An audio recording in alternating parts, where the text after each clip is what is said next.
বিচার ছাড়াই অভিবাসীদের দীর্ঘদিন আটক রাখার ক্ষমতা চেয়ে সুপ্রিম কোর্টের দ্বারস্থ হয়েছে ট্রাম্প প্রশাসন।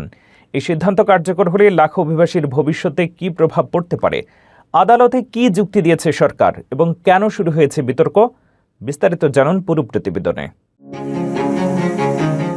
যুক্তরাষ্ট্রের অভিবাসন নীতিতে আরও কঠোর অবস্থান নিয়েছে ট্রাম্প প্রশাসন। এবার সুপ্রিম কোর্টের কাছে এমন একটি আবেদন করা হয়েছে যাতে অভিবাসন অভিযানে আটক ব্যক্তিদের জামিন বা বন্ড শুনানির সুযোগ না দিয়েই দীর্ঘ সময় আটক রাখা যায়।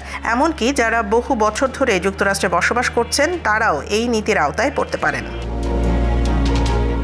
প্রশাসনের দাবি, অবৈধভাবে যুক্তরাষ্ট্রে প্রবেশ করে দেশে অবস্থান করা ব্যক্তিদের আটক রাখায় হলে তারা আদালতে শুনানি এড়িয়ে যেতে পারবেন না এবং প্রয়োজন হলে দ্রুত তাদের নিজ দেশে ফেরত পাঠানো সহজ হবে। এ কারণে পুরনো অভিবাসন আইনের নতুন ব্যাখ্যা দিয়ে বাধ্যতামূলক আটক নীতি কার্যকর করতে চায় সরকার।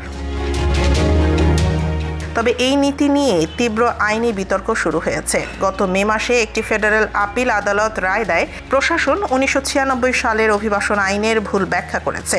আদালতের মতে বহু বছর ধরে যুক্তরাষ্ট্রে বসবাসরত অভিবাসীদের বন্ড শুনানির সুযোগ না দেয়া সংবিধানের ৫ম সংশোধনীতে নিশ্চিত করা ন্যায্য আইনি প্রক্রিয়ার অধিকার লঙ্ঘন করতে পারে।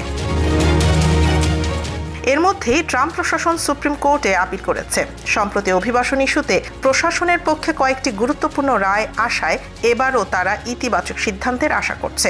অন্যদিকে অভিবাসী অধিকার সংগঠনগুলো বলছে, এই নীতি কার্যকর হলে হাজার হাজার মানুষ বিচার শেষ হওয়ার আগেই অনির্দিষ্ট সময়ের জন্য আটক থাকতে পারেন। ফলে বিষয়টি এখন শুধু একটি আইনি লড়াই নয়, বরং যুক্তরাষ্ট্রের ভবিষ্যৎ অভিবাসন নীতির দিক নির্দেশনা নির্ধারণে গুরুত্বপূর্ণ এক পরীক্ষায় পরিণত হয়েছে। এখন সবার নজর সুপ্রিম কোর্টের চূড়ান্ত সিদ্ধান্তের দিকে।